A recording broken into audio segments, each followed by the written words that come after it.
bọ́wọ́ yín ò bá bísí ẹ bá ń pín prógráàmù yìí bọ́wọ́ yín ò bá bísí mi ní wáyé tí o.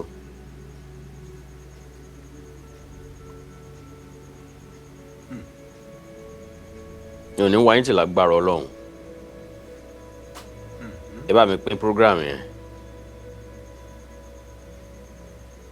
ẹ jẹ́ kó délé kó dóko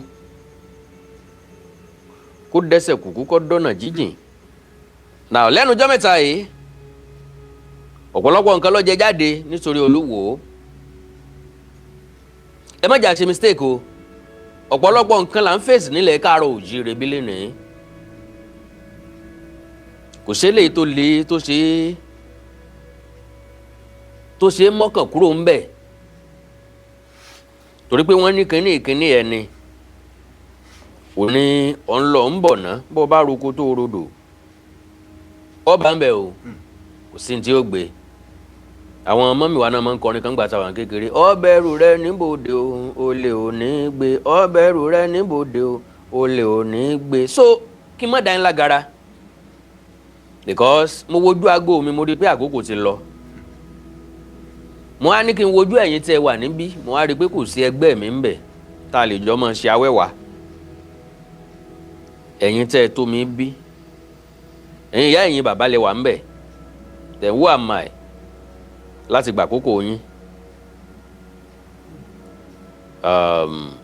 àánú Olódùmarè ò ní fi í sílẹ̀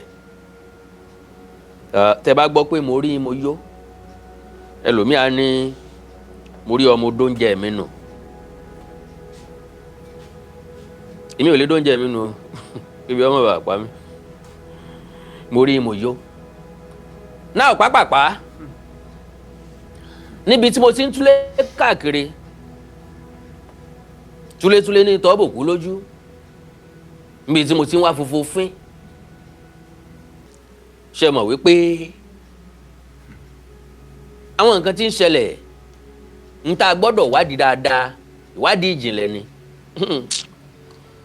my dear brothers and sisters ọ̀pọ̀lọpọ̀ àwọn èèyàn tó wà lórí ìtàkùn ayélujára tí wọ́n máa ń sọ̀rọ̀ anyhow iṣẹ́ tó tètè gbé èèyàn dẹ́wọ̀n bí ọ̀rọ̀ ti sọ lórí social media mo wá bá fọ́nrán kan pàdé tẹ́ ẹ bá gbàgbé mo ti mú àwọn dọ́kúmẹ̀ntì kan wá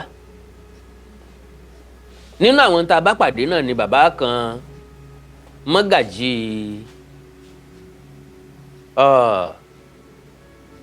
kí lorúkọ ìlú yìí o mọ́gàjí òkè kúdù nílùú Ìlọrin ìgbà tí bàbá yìí sọ̀rọ̀ pé àwọn làwọn folúwo jọba ọ̀pọ̀lọpọ̀ nínú yín ló bú wọn in fact Olúwo jáde Olúwo fi bàbá yìí ṣe yẹ̀yẹ́ bàbá yẹn wá mú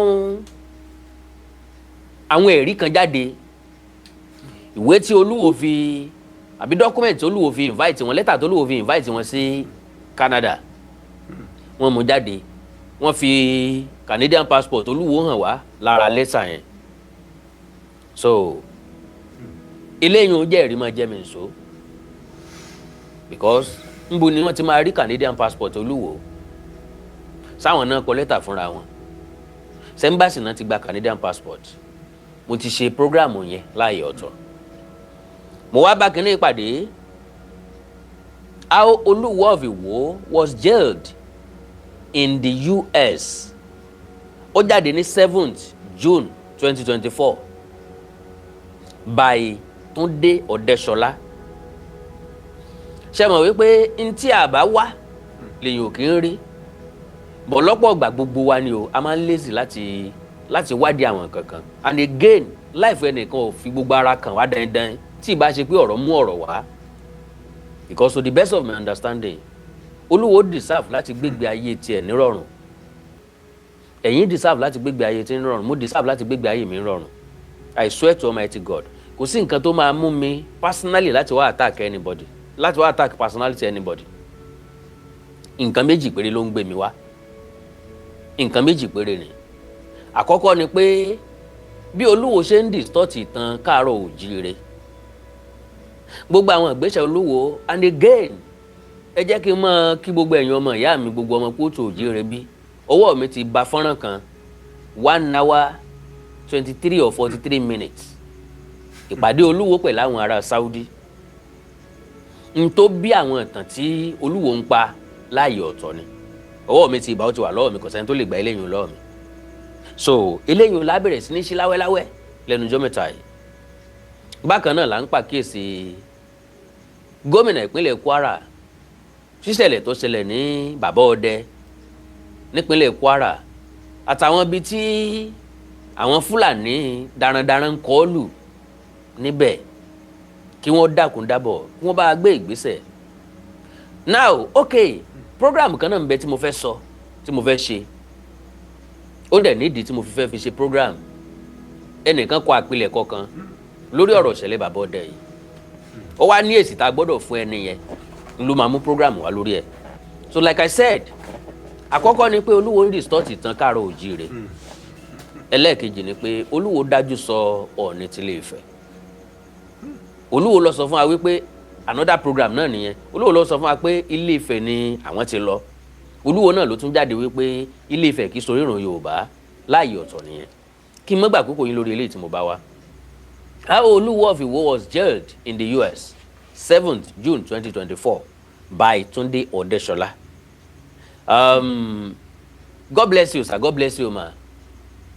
Inú mi ó dùn tẹ́ bá mi first time watching your show live, watching live from the USA. Wọn ò ní fòkú yín ránṣẹ́ sílé lágbára Ọlọ́run. Ẹ̀yin tẹ́ ẹ lọ lẹ́ padà ẹ wà kó èrè gọbọi padà wá sílé lágbára Ọlọ́run.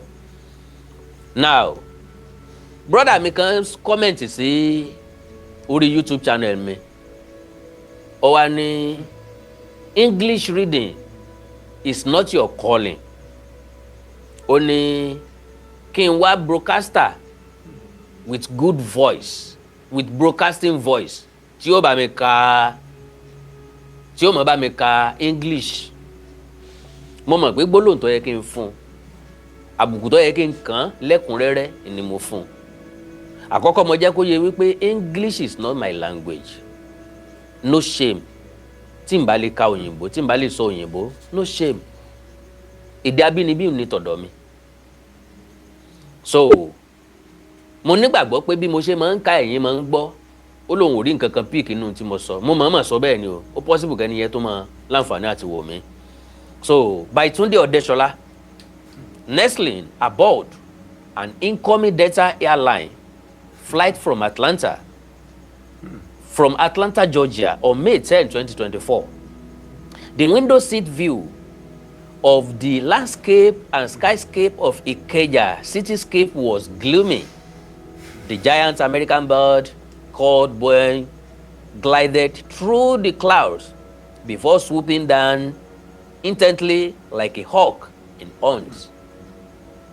Ẹ mọ̀ nǹkan tó túmọ̀ sí giant bird tó ń sọ aeroplane ni bó ṣe balẹ̀ bí àṣà tó fẹ́ gbọ́mọ díẹ̀.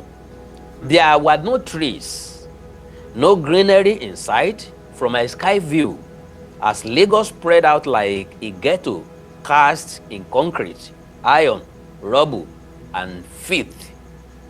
I quote, "Where are those trees the Babatunde Fashola administration planted? I answered myself, felled by the Godfather and his mafia, who were happy to throw the baby out with the bathwater. Like the Champions League is to Real Madrid, Lagos has become a political trophy belonging to the MD, master dribbler, who has dribbled his way to the center, and Nigeria now lies unconsciously at his feet." The plane, Mr. Tosin Orogun, God bless you, sir. Erasika Fumila iti sọ̀rọ̀. I must appreciate you, ni o compulsory. The plane touched down around 10 a.m. Welcome to Nigeria. After about 8 years, it felt good to be back home. A national anthem war will soon rage between nationalists and colonialists amid chants of "Arise, O compatriots," and shouts of "Nigeria, we hate thee." The national anthem war was avoidable if leadership had a meaning in Nigeria. But leisurely, Captain Bodilon draws hard on his cigar, steering the wheel of the sinking Nigerian ship back into slavery waters. Òye yé ẹ̀yin ọ̀jọ̀gbọ́n tó ń gbọ́ mi. Èmi kọ́ ni màá túmọ̀ ẹ̀ o. The controversial descriptions of Nigeria as fatherland and motherland in two national anthems show that Nigeria urgently needs a DNA test to confirm its legitimacy.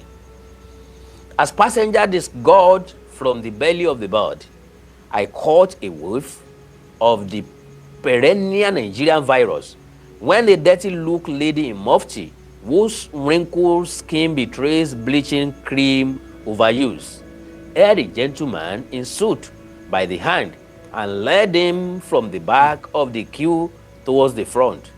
Ironically, the queue was fast moving. I raised my voice in protest. Una no even allow the plane land before una begin a madness. You yeye man, you fit jump queue for us. You, pointing at the immigration woman, take that man back to the end of the queue from where you took him. I heard the yeye man tell the clunchy lady, and I quote, I told you it's wrong. I don't like causing a sin. But the woman held his hand and led him out all the same, prompting me to raise my voice louder, causing and embarrassing them both. An old man at my back in the queue said, and I quote, young man, when last did you come to Nigeria? I told him. I didn't understand his question. He continued, Nigeria is not America. That's the way we are here. I told him, every society needs eternal vigilance to hold the words of justice and fairness. He shrugged. Well, I agree. In no time, I was done with immigration. Ẹ máa wò pé kí ni mò ń kà, kí ni mo ní mo fẹ́ kà. The same thing náà ni. Ibi tí mò ń lọ lẹ́ farabalẹ̀. Tí n bá kà láti ibi tó ti yẹ kí n bẹ̀rẹ̀. Ẹ ní understand ẹ̀. Yóò dàbí ẹni pé mo gé láàrin. In no time, I was done with immigration and I landed at the carousel for my luggage. My luggage didn't arrive on the plane. Come tomorrow. Okay, no wahala. Tomorrow is a stone's throw. I hoped into a taxi. Portable Omolalomi hopped in with me. The car stereo blared. Ará àdúgbò sẹ̀, Tótó ti dé o sẹ̀, Zazu sẹ̀, ó pọ̀ létí sẹ̀, ó yẹ kẹ́ ti máa gbọ́ sẹ̀, Bàdó sẹ̀, pẹpẹ snẹ́, mẹ́ni wèrè wà ńlẹ̀ o sẹ̀, rẹpẹtẹ, Òrùlì sẹ̀, Bàdólì sẹ̀, àti bẹ́ẹ̀ bẹ́ẹ̀ lọ. Kí n lè tètè ka nǹkan tí mo fẹ́ kà. So, wúwa ìka sẹ̀. If you don't understand those Yoruba lyrics, just imagine Adolf Hitler, august members of Nigeria political class, together with Satan and his angels in dark hell. You'll understand the level of mercilessness Portable portrays in Zazu. I quote, Zazu is the story of Nigeria's degeneration, though it has a multiplicity of meanings. A central theme of the song includes the glorification of internet fraud, expressed in Aka. Kolu Tombokadio is also praises extreme wickedness in the referenced stanza. Most of the song is street nonsense. I smiled angrily. I smiled. The taxi driver didn't know why. He asked, you too like Portable, sir? I kept the plastic smile on and fetched my phone from my pocket. WhatsApp was my first port of call. I scrolled. A senior colleague had sent me news links. They were about Oluwo of Iyawo, Oba Abdulrasheed Adewale Akanbi. Ibi tí mò ń bọ̀ nìyẹn o. Ṣé ẹ mọ̀ pé kéèyàn tó débi tó ń lọ yóò kọ́kọ́ débi tí ò fẹ́ dé, ibi tí ń fẹ́ dé ni ibi tí mò ń kà bọ̀ tẹ́lẹ̀ o, ibi tí mò ń lọ gangan lélẹ̀. Ṣùgbọ́n tí n bá pìkẹ̀ láti bí kò ní dùn, kò ní yé dáadáa, kò ní wà lákọọ́lẹ̀, ẹni tó kọ́ lè sọ wípé nǹkan ló ń kọ́ mọ́. The senior colleague wrote, and I quote, see what you caused. I skimmed through the text and thought he was talking about the Oluwo's Ashoke, which was similar to the one my family picked for my father's burial on Friday. May 17, 2024 in Lagos. I replied, I'm not royal. I am a hunter. Asking if he was talking about the Ashoke. My relentless senior highlighted to me the links to a story on the Oluwo done by 2 British tabloids, The Sun and The Mail on Sunday. Both British newspapers called the Oluwo a thief, a misfit, 419 king, Yahoo kingpin, Kolu Tombokad, and jailed. Metaphorically, the reports of the newspapers intoned that lacking royalty, honesty, loyalty, pedigree, and bibire, a Yoruba word for honor, the life of Abdulrasheed Adewale Akanbi and his emergence as the Oluwo of Iwo was a plot in the drama of the absurd, where a felon grabbed a crown to desecrate a town. Specifically, on its May 19, 2024 cover, the Mail on Sunday splashed the picture of Akanbi in a close-up handshake with the Duke of Sussex, Prince Harry. The handshake, however, went beyond the able when the newspaper befolded the picture with the headline, Royal Exclusive, Harry and common Nigerian kings twice deported from US. The description of the Oluwo as a criminal is the view of product of investigation of the British media, not mine, in 3-part series. And I quote, Oluwo and the glorification of ignorance. Tunde, the son of Odeshola, expressed his views about Oluwo Akanbi in 2022 when he described the command as a corn king transmuting into a King Kong. You see, in its publication on May 19, 2024, The Sun, British paper, was extensively brutal. The headline of the paper stories read, Dodgy Royal. Nigeria king, who Harry called his in-law, is conman, jailed and deported after trying to cash stolen £247,000 check with the rider, and I quote, the funky king, Oluwo, was jailed 15 months in 1998.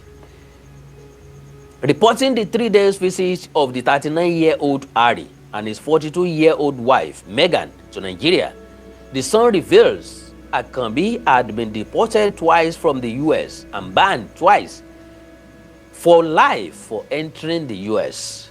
The Sun story reads, and I quote, but the Nigerian royal, Oluwo, is a convicted fraudster who was twice kicked out of America. He was illegally first arrested in Boston in 1998 after he tried to cash a stolen check for £247,000 from aviation company Boeing. B-O-I-N-G. Say Boeing ni abi Boeing, okay? And I quote, Akanbi posed as a successful businessman called Joseph Pigot, but cops were alerted by a suspicious bank teller at Bank Boston. The common Oluwo was also charged for forging a check for £59,000 using the name Thomas Ehring, that is Eyring. He was also reportedly jailed for 15 months and deported to Nigeria in April 1999. I quote, his £1,500 fine was waived because of an inability to pay. Despite being banned from re-entering the US, he was then said to have been caught attempting to cross the border in March 2011. Akanbi was with his then wife, Rakia Saidu, and young son, and claimed they were going to New York to shop. I quote, facing the prospect of a maximum prison sentence of 20 years and a £197,000 fine. Akanbi pleaded guilty. He was sentenced to time served, deported, and banned from the US for life a second time.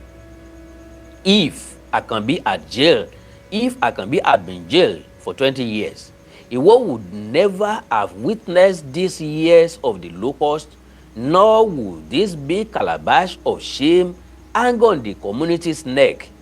Iyawo would have remained famous for the honor earned by former Oluwos, including Oba Parin, Oba Lamuye, Oba Samuel Abimbola, and Oba Olatubosun Tadeshi, among others. The sacred name of Iyawo wouldn't have been stained. Honor. If you are close to Iyawo, you could have had their sons and daughters eulogize the impregnable security of the land, saying, and I quote, Iyawo tí ò ní ilẹ̀kùn, tí ò ní kọ́kọ́rọ́, ẹrú wẹ́wẹ́ ni ìran bàbá wọn fi ń délé. O ye, descendants of Iyawo, is it a mistake that your forebears left city gateless and careless? O ye, children of Iyawo, is it not too late now that a virus has crept on the throne? Where were the Eruwewe, small slaves, sentinel at the gate when Akanbi crept into the town? Ṣé wọ́n gbàbọ̀dé ni? Did they sabotage? Then Governor of Ondo State, Dr. Olusegun Memeko, stood up for integrity when he kicked out the Deji of Akure, Oba Oluwadari Adepoju, from the palace in 2010 for beating his wife Olori Bolanle. From Ife to Oyo, Lagos, Ijebu, Abeokuta, Ede, Owo, Benin, Warri, Sokoto, Kano, Bauchi, Gwandu, etc. Monarchs have been dethroned. Sadly, none of the deposed kings in Nigeria history parades the kind of criminal credentials as the Oluwo, Governor Adeleke, ICPC, EFCC, National Council of Traditional Rulers, Yoruba Council of Obas, Iyawo Kingmakers, Iyawo people. Over to you. Oluwo must go. I rest my case. So, like I said, bí ọba ní tó ṣe ẹ̀ṣẹ̀, kì í dédé ṣe lásán o. Gbogbo ẹni tó mọ̀ mí mọ̀ wípé mo nífẹ̀ẹ́ ọmọlàkejì mi ìdẹ́rìn léèyàn kankan lọ́kàn. Kò tí ì sẹ́ni tí mo jáde fún tẹ́ni yẹn ò ní ẹ̀ṣẹ̀ tó lówúra. Kì í ṣe against mi. Against ìran káàárọ̀ òjíire bí. Against àpèrè Oòduà. Torí pé ìwádìí ìjìnlẹ̀, ìfimúfínlẹ̀, òye mi jẹ́ kó yé mi pé àpèrè tí gbogbo àgbáyé fi ń pọ́n wá lé nìyẹn o. Bọ́n bá bi eléyìí wọ́n á ní Ife is their source. Ife is the source of Yoruba people. Ife is the origin of Yoruba people. Now, àpèrè tá a wá pè ní the most referred stool. Àwọn kan wá ń fa àyà lọ́tún, wọ́n ń fa àyà lósì. Nítorí ọ̀tẹ̀, nítorí inúnibíni, nítorí owú jíjẹ, nítorí ìlara. So, ìdínà tí mo fi ní láti mú àwọn ẹ̀rí jáde. Torí pé ìgbésẹ̀ ọba Olúwo, ẹni tó bá súnmọ́ Olúwo gangan mọ̀ wípé àwọn nǹkan ikú díẹ̀ káàtó. Ní tó wá jẹ́ ìwúrí fún mi ni pé gbogbo ọmọ káàárọ̀ òjíire ti ń jí gìrì sójúṣe wọn. Wọ́n gbà wípé ní tí kábíyèsí ń ṣe ní gbangba ó kú díẹ̀ káàtó. Kí ló wá la fẹ́ tí wọn bá fẹ́ yọ Olúwo kúrò nípò? Wọ́n ní pé kó Olúwo mèṣẹ́ ọ̀nà kó mọ̀ sí wá sórí ìtàkùn ayélujára mọ́ rárá. Ṣé ẹ gbà pé o? Àkókò kan ti wà lásìkò tí kábíyèsí bàbá wa Ọláìwọlá Àtàndá Àrẹ̀mọ Àwẹ̀rọ Alówólódù, ìkànnì àwọn ọba tó wálé ayé tó ráyé wá, tó ráyé gbé, tó ráyé lò, tó ráyé ṣe. Bàbá tó lògbà, bàbá tó ní charisma ọba Lámídì Adéyẹmí ẹlẹ́ẹ̀kẹta. Ńgbà tí bàbá wà dáadáa, tí àwọn olórí wọn ń pọ̀ lórí social media, èmi Àkàndá jáde ńgbà náà, mo wọ́ọ̀nù olórí Ọ̀ọ̀ni náà nígbà yẹn olórí Sílẹ̀kùn Ọlá Naomi pé ńgbà tíyàwó ọba olórí ọba bí ọba ti ń múra nínú ilé wọ́n ti ń rìkọ́ọ̀dù fídíò ẹ̀ tó lórí tí ń wọ bàtà tuntun tó ti ń ṣò ẹ̀ tó lórí tí ń lo aago tuntun tó ti ń ṣò ẹ̀ àbùkù ó wọlé o ẹ̀tẹ́ ó wọlé o mo sáré pé àkíyèsí àwọn ọba yìí lẹ́yìn ẹ̀ ló di pé a bẹ̀rẹ̀ sí gbọ́ ilé báyàwó ọba ní nǹkan pọ̀ tó ń báyàwó ọba ní nǹkan pọ̀ ilé ní girlfriend ó ní ọba gbà ilé ní gbàdógójì rò wájà gbogbo àwọn àrífín tí yóò máa mú wọlé lélẹ̀ Yorùbá sì ní mọ́ta mi sí mi lára kì í dódò ẹnikẹ́ni tó bá ti wà lórí social media bí program yìí ṣe wà nísìnyí ńgbà tí n bá fi parí ẹ̀ tí wọ́n bá fi dọ̀la ẹ ti rí èpè rẹpẹtẹ ńbẹ àwọn kan ó ti ṣépè àwọn ọmọ òwò ti jáde olórí ṣe kinní kan ìwọ òwò ni kinní kan wọ́n ti bẹ̀rẹ̀ sí ní sọ̀rọ̀ lóríṣiríṣi èpè ó ti lọ rábídún bí n ò bá fẹ́ kán ó ṣépè fún mi mi ò ní sọ̀rọ̀ nípa ọba wọn bí n bá fẹ́ kán ó bú mi kán sọ̀rọ̀ mi ò ní wá sórí ìtàkùn ayélujára bọ́ba aládé bá wá dúró níjókòó tèmi kò sí ẹ̀dá tó máa sọ̀rọ̀ tí yóò tẹ́ gbogbo ayé lọ́rùn mi ò tí ì rí ẹ̀dá náà tí yóò sọ̀rọ̀ o tí yóò sì tẹ́ gbogbo ayé lọ́rùn tán bá pèsè lónìí wọ́n nà kẹ́ lọ́la so ńgbà tó Olúwo ti di tó náà ti di blogger tó jẹ́ pé ojoojúmọ́ ní wá sórí ìtàkùn ayélujára wọ́n sẹ̀tì kámẹ́rà sí yọ wọ́n sí Facebook live bó bá jẹ́ni tó ní kábíyèsí gbọ́n o kábíyèsí lóye kábíyèsí nímọ̀ ṣùgbọ́n tó bá jẹ́ pé ẹni tó mọ̀rọ̀ sọ ìṣe kábíyèsí tí ọmọ rí pè tí ọmọ pé rí ìyìn lẹ́yìn kò sínú ọ̀rọ̀ o ìyẹn lè mọ̀ rí pè ó ní ọpọlọ jẹun tó mọ̀ rí pè lọ àìmọye àwọn ọ̀rẹ́ mi tí ọmọ rí pè tán bá gbọ́rọ̀ jókòó fún yín orí èèyàn ò wú ṣùgbọ́n béèyàn bá ń sọ̀rọ̀ lásọjù yóò sì sọ gẹ́gẹ́ bí ọba àwọn ibìkan bẹ tẹ́ ẹ̀ gbọ́dọ̀ báyàn dísèmọ Olúwo ni ọba tí wọ́n fi jọba gẹ́gẹ́ bí Olúwo tó dórí àpèrè tán tó ní emir lòun láìpẹ́ kábíyèsí tó gbéra wọn ní emperor tó ń tẹnu ẹ̀ náà wọ́n tó ní àwọn lálàáfin Ìwó gbogbo orúkọ olórúkọ oyè olóyè ìnìmọ̀ ń wù wọ́n lélẹ̀ tó túmọ̀ sí pé ṣé àwọn nìkan ni òní tètè jìnfìn ọ̀la tètè jìnfìn ṣé tètè nìkan ní ń bẹ lọ́fìn sáwọn nìkan ní ọ̀kọ̀ọ̀kọ̀ jọba ni nílẹ̀ Káàárọ̀ Oòjíire ṣé wo nìkan ní ọ̀kọ̀ọ̀kọ̀ lọ́ba òní alágẹmọ kú ojú àrò ọ̀la alágẹmọ kú ojú àrò bójú ọ̀bá tààrò ọ̀yẹ̀ kójọ tàlágẹmọ gbogbo ẹ̀yin ọmọ Ìwó ọ̀rọ̀ rẹ o gbogbo ẹ̀yin ọmọ Káàárọ̀ Oòjíire ọ̀rọ̀ rẹ o gbogbo ẹ̀yin ọmọ Yorùbá ọ̀rọ̀ rẹ o ìgbésẹ̀ tó Olúwo gbé ìdájọ́ tó bá yẹ kí gómìnà ìpínlẹ̀ Ọ̀ṣun kí wọ́n bá wa gbé ìgbésẹ̀ tó tọ́ àti eléyìí tó yẹ èmi ìsọmọ Ìwó èmi kọ́ ni wọ́n sọ pé kẹ́ ẹ yọba kúrò nípò ní tí mo bá pàdé ni mo mú wá fún yín àánú Olódùmarè ní fi ń sílẹ̀ o ilé ò ní lé yín ta ọ̀nà ní nà ń wọlé mi ò ní wá yín tì ẹ̀ ní wá mi tì láṣẹ Èdùmàrè mi ò ní ẹ̀tanú sẹ́nì kankan o mi ì kórìíra ẹnì kankan lágbára Ọlọ́run torí pé èèyàn ẹlẹ́ran ara lèmi náà mò ń fẹ́ káwọn èèyàn ó nífẹ̀ẹ́ mi ó jẹ́ kí n nífẹ̀ẹ́ gbogbo èèyàn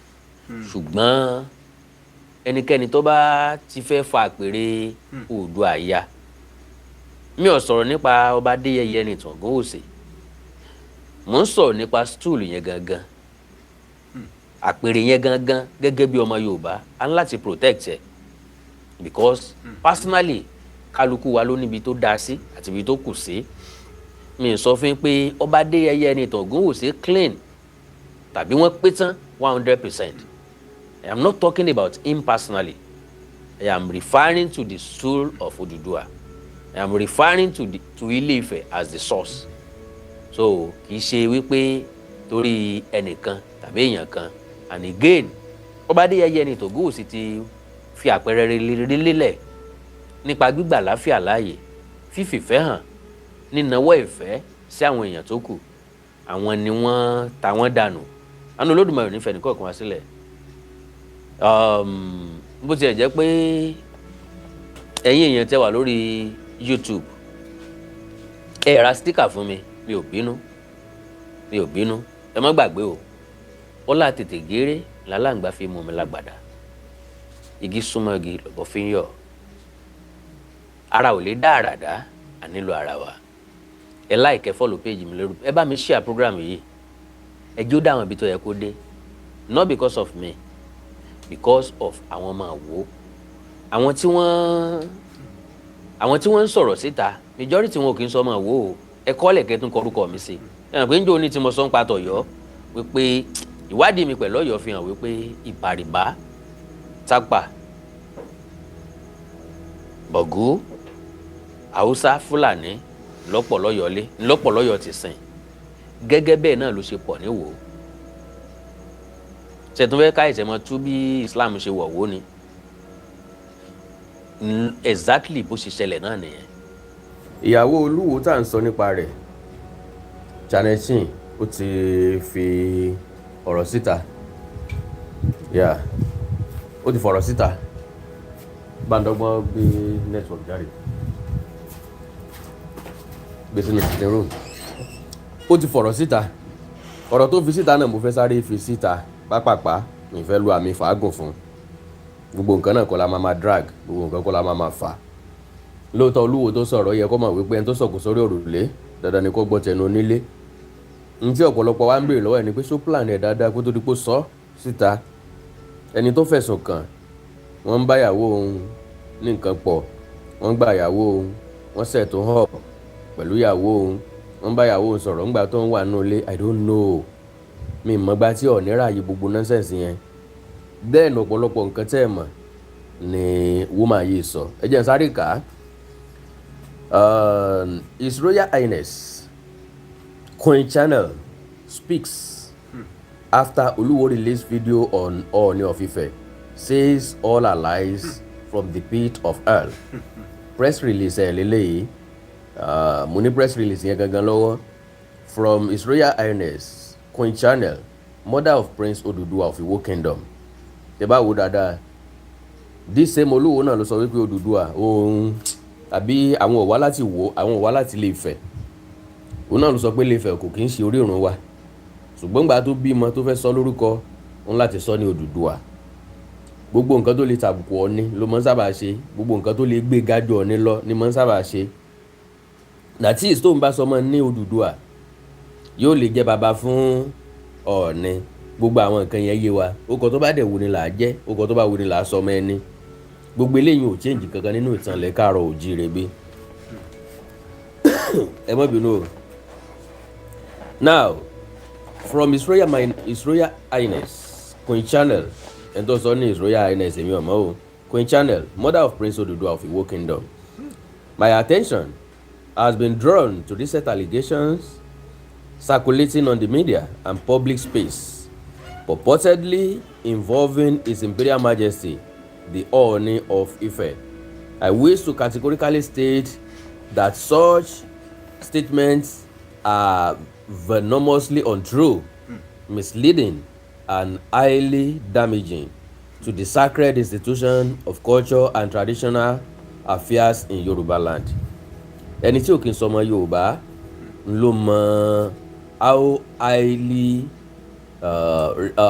highly referred the throne of the Oduduwa. Now, only for the avoidance of doubt, I was introduced to Mr. Akanbi by a popular Lagos monarch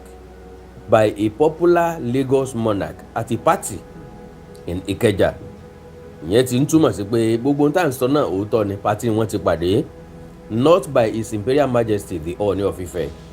During my first time as Olori Oluwo, I respectfully regarded this Lagos monarch as my royal father and continue to hold him in that regard till this day.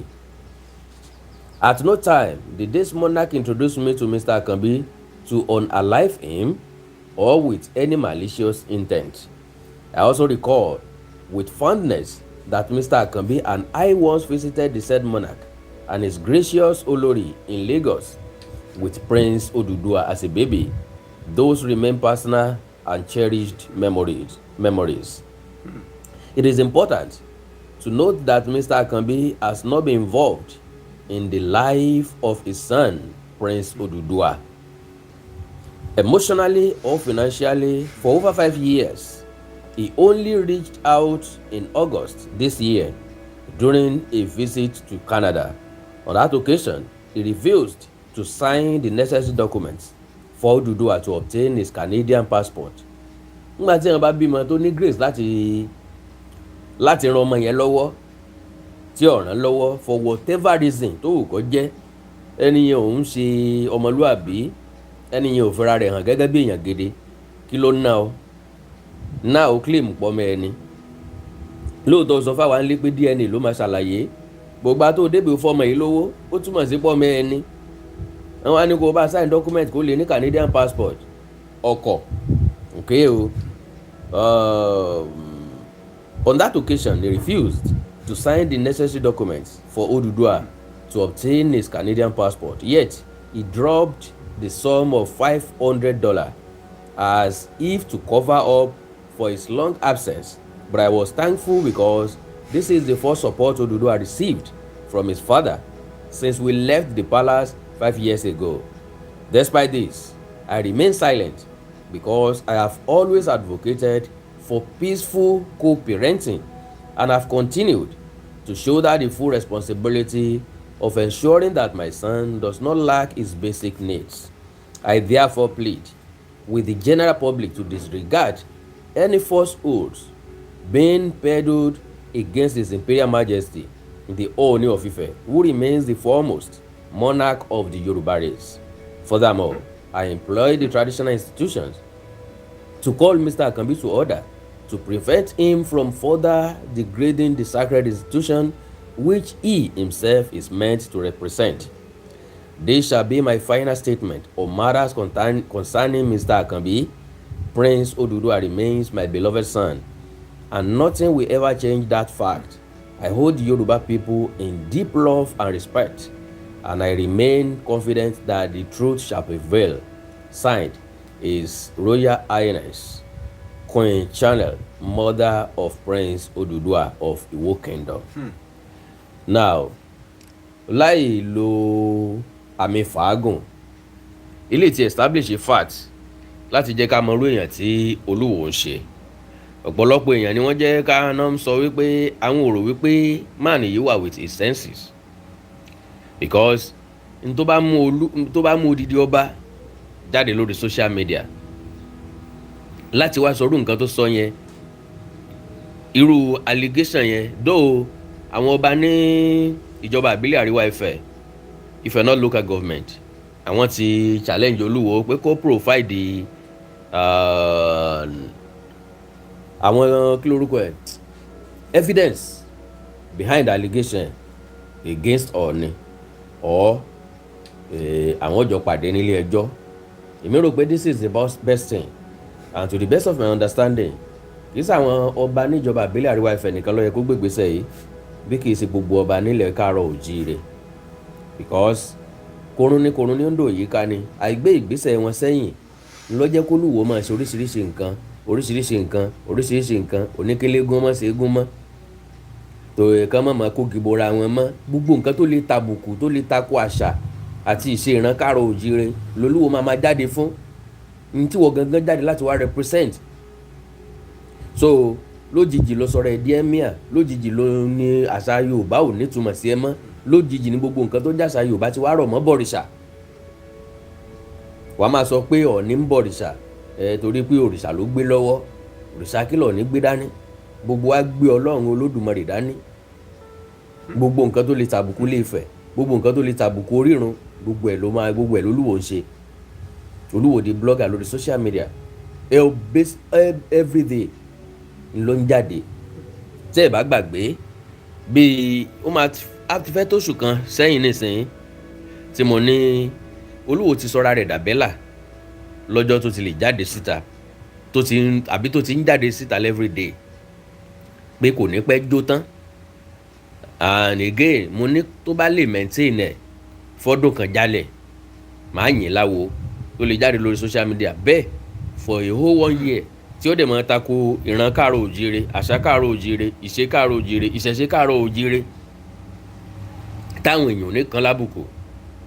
Mo nígbàgbọ́ pé tólúwo fúnra lára ẹ bá lójú tí wọ́n fi ń wòran, ó yẹ kó lè jáde síta ó yẹ kó lè jáde síta fúnra lára rẹ̀ kó náà máa ka kọ́mẹ̀ntì nǹkan táwọn èèyàn ń sọ ní comment section, gbogbo àwọn èèyàn tó ń sọ̀rọ̀ nípa rẹ̀, because to the best of my knowledge tó bá jẹ́ pé ó láǹfààní àti mọ̀ jáde síta yóò mọ̀ wípé n tó ń dánwò kìkì ni, and again kì í ṣe nǹkan tó yẹ kẹ́dà ó ṣe ń ló ń ṣe, and again yóò mọ gravity nǹkan tó ń gangan ṣe fúnra lára rẹ̀, because àwọn ọ̀rọ̀ tó ń jáde sí kì í sọ̀rọ̀ tó yẹ kó jáde sọ́ba aládé, ó wà very very insulting, ó wà very very degrading fún odidi ọba aládé. Ó dẹ̀ ń sọ pé first class ọba lòun àbí traditional kí ló tiẹ̀ pé rẹ̀ náà òun ló tiẹ̀ mú orúkọ tó ń gbogbo orúkọ náà tá ló ń pè rẹ̀. So akandọ̀rọ̀ Awikonko mi ní láti gba time yín so much, ọ̀pọ̀lọpọ̀ nǹkan bẹ́ẹ̀ tá a fẹ́ sọ nípa Olúwo, mi kàn fẹ́ kí ti ọ̀rọ̀ lórí yìí kó ẹ̀sẹ̀ gba time rẹpẹtẹ ló jẹ́ kí n sọ wípé let me just quickly deliver it because breaking news ni, and let me just deliver it as it is breaking.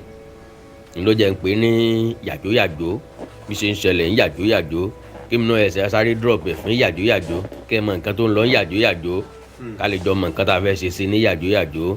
Àrùn tí ń sogójì ní sọ̀dúnrún o, ní tó bá bọ̀yà dé gbogbo ọlọ́yà ní ṣe o. Ọ̀rẹ́ mi lójú tí ojú òtì mi, gbogbo alo lórí aláìní tìjú. N tó Olúwo ṣe yìí gbogbo alọ́yẹ kájọ fèsẹ̀ kírú ẹ̀ ò mọ́ bá a ṣẹlẹ̀ mọ́. Àánú Olódùmarè ò ní fẹ́ nìkọ̀ọ̀kan wá sílẹ̀ o. Iṣẹ́ wa ò ní dìṣẹ́, gbogbo wa tá a jáde lọ sóko wa jẹ wa lónìí á padà sínú ilé wa pẹ̀lú ayọ̀ àtàláfíà. Ẹni tá a dágbére fún òní mọ ibi tá a lọ lágbára Ọlọ́run. Iṣẹ́ wa ò ní dìṣẹ́ o, ọ̀nà àtijọ́ àti mú wa ò ní dí, ọ̀nà àtijọ́ àti mú wa ò ní nira. Lónìí ẹ ra àánú gbà o, lónìí ire lójú owó rí, ire ni yóò mọ ṣẹlẹ̀ sọ́ọ̀dẹ̀ yín lágbára Ọlọ́run. Gbogbo ẹni tó jáde ní ó wọlé láyọ̀ àtàláfíà.